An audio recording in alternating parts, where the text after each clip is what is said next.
সালামু আলাইকুম। আমি ডাক্তার মোহাম্মদ আলমগীর রেজা, চর্ম যৌনরোগ বিশেষজ্ঞ হিসেবে কাজ করছি রাজশাহী মেডিকেল কলেজ হাসপাতালে। Doctor Alamgir Reza skin and sex research সেন্টারে একজন কনসালটেন্ট আমি। আজকে আমরা যে বিষয়টি নিয়ে কথা বলবো যে আ বিয়ের আগে আ কি, কি পরীক্ষা করানো যেতে পারে? অর্থাৎ অনেক রোগী আমাদের কাছে আসেন, যারা এসে আমাদেরকে বলেন যে, "ডাক্তার সাহেব আমি রিসেন্ট বিয়ে করতে যাচ্ছি।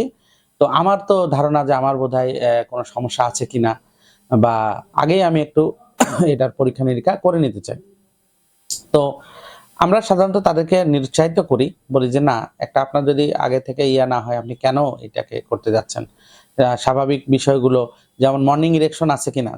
মানে একটা সকালবেলা আ আ পুরুষাঙ্গ টেস্টোস্টেরন এর কারণে পুরুষাঙ্গটি উত্থিত হয়ে থাকে। তো ঐরকম বিষয়গুলো আছে